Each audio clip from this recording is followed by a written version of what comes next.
మీ business ని develop చేసుకోవాలని అనుకుంటున్నారా? అయితే వెంటనే సంప్రదించవలసిన ఫోన్ నంబర్ 7729969299.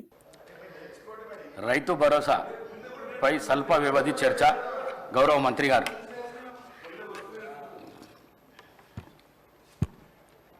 అధ్యక్ష,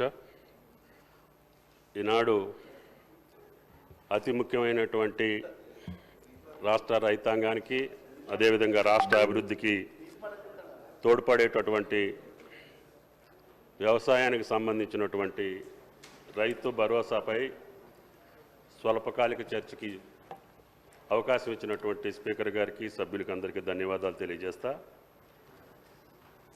అధ్యక్ష, 18-19 ఆనాటి ప్రభుత్వం రైతు బంధు పథకాన్ని ప్రారంభించింది. అధ్యక్ష, ఈ పథకం మొదటగా 4,000 రూపాయలు ఎకరానికి చొప్పున పంటకి అదేవిధంగా 2 దఫాలుగా నమోదు చేసి భూ యజమానులకు అదేవిధంగా ఆర్ఓఎఫ్ఆర్ పట్టాదారులందరికీ కూడా 19-20లో ఈ సహాయాన్ని 5,000కి పెంచడం జరిగింది. అధ్యక్ష, ఈ పథకం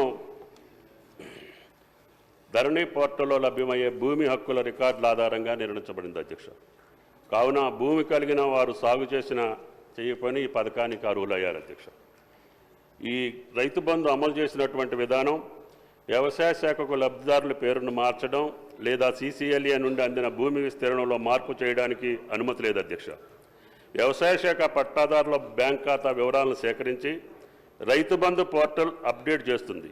ఆ ప్రకారంగా RBI యొక్క ఈక్యుబేర్ ప్లాట్ఫారం ద్వారా భూమి యాజమాన్యం విస్తీర్ణానికి అనుగుణంగా రైతుల బ్యాంక్ ఖాతాలకు నేరుగా ప్రయోజనాలు బదిలీ చేయబడుతున్నాయి. అధ్యక్ష, ప్రతి పంట కాలానికి ముందు CCLA కమిషనర్ నుండి గిరిజన సంక్షేమ శాఖ నుండి సేకరించిన పట్టాదారుల డేటా మరియు ఆర్ఓఎఫ్ఆర్ పట్టాదారుల ఆధారంగా ఈ పథకం కింద సాయం అందించడం జరిగింది. అధ్యక్ష, ఈ పథకం ప్రారంభమైనప్పటి నుండి 12 సీజన్లకు గాను 80,000 కోట్ల 453.41 కోట్లు రైతు బంధు కింద రైతులకు విడుదల చేయడం జరిగింది. అధ్యక్ష, అయితే 23-24కు సంబంధించినటువంటి సహాయం 7,625.14 కోట్లు మాత్రం మా ప్రభుత్వం చెల్లించింది. అధ్యక్ష, 18 వరకు పంటల సర్వే రెవెన్యూ శాఖ ద్వారా జరిగేది. అధ్యక్ష, అందులో గ్రామం వారీగా పంట వారీగా విస్తీర్ణాన్ని కంటి అంచనాలతో ఉజ్జాయింపుగా చేసేవారు.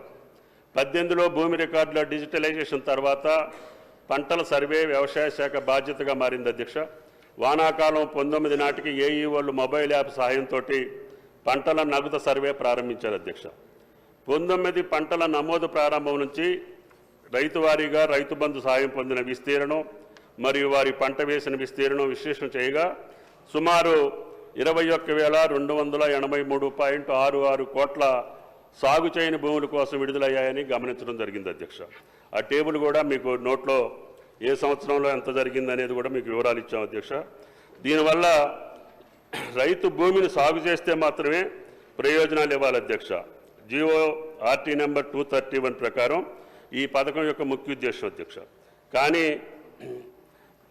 దీన్ని స్పష్టంగా పేర్కొన్నప్పటికీ అమల్లో చాలా వ్యత్యాసం కనపడుతుంది. అధ్యక్ష, అదేవిధంగా గౌరవ సభ్యుల పరిశీలనార్థం కేంద్ర ప్రభుత్వం అమలు చేస్తున్నటువంటి PM కిసాన్ యోజన కూడా ఈ యొక్క టేబుల్లో మీకు పొందుపరచడం జరిగింది. అధ్యక్ష, దీనికోసం ఈ యొక్క విధి విధానాలని రూపకల్పన చేయటం కోసం ఆర్థిక మంత్రి ఆధ్వర్యంలో కేబినెట్ గౌరవ ముఖ్యమంత్రి గారి ఆదేశాల మేరకి ఒక సబ్ కమిటీని ఏర్పాటు చేసుకొని దీని యొక్క విధి విధానాలని సక్రమంగా గతంలో మాదిరిగా కాకుండా పకడ్బందీగా రైతులకి సాగు చేసినటువంటి భూములకి ఇచ్చేటటువంటి పద్ధతులు ఏదైనా ఉంటే మీరు పరిశీలన చేయమని చెప్పి సబ్ కమిటీకి ఇవి ఏర్పాటు చేయడం జరిగింది. అధ్యక్ష, దాంట్లో భాగంగానే సబ్ కమిటీ రైతు భరోసా పథకం కోసం ప్రమాణాలు మరియు నిబంధనల కోసం అభిప్రాయాలు సేకరించేందుకు రాష్ట్ర వ్యాప్తంగా వివిధ వర్గాలతో వివిధ జిల్లాల్లో సమావేశాలు నిర్వహించాం.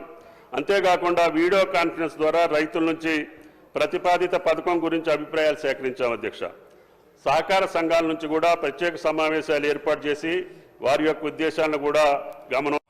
కాబట్టి రేపు రాబోయే రోజుల్లో నిజమైనటువంటి సాగు చేసినటువంటి రైతుకి ఏ రకంగా ఇవ్వాలి అనేది మీ సూచనల ద్వారా తీసుకొని తప్పకుండా సంక్రాంతి పండుగ కల్లా విధి విధానాలు రూపకల్పన చేసి సంక్రాంతికి రైతు భరోసా వేయటానికి ఈ ప్రభుత్వం సిద్ధంగా ఉందని చెప్పి విజ్ఞప్తి చేస్తూ కేంద్ర ప్రభుత్వం యొక్క పథకంలో ఉన్నటువంటి విధి విధానాలు కూడా మీ ముందుంచాం అధ్యక్ష. వీటిని అన్నింటినీ గమనించి మీ అమూల్యమైనటువంటి సూచనలు ఇచ్చి రాష్ట్ర రైతాంగాన్ని సక్రమమైనటువంటి మార్గంలో ఈ పథకం అమలు చేసే స్థితికి మీ సూచనలు ఉండాలని చెప్పి గౌరవ సభ్యులు కోరుకుంటూ సెలవు అధ్యక్ష.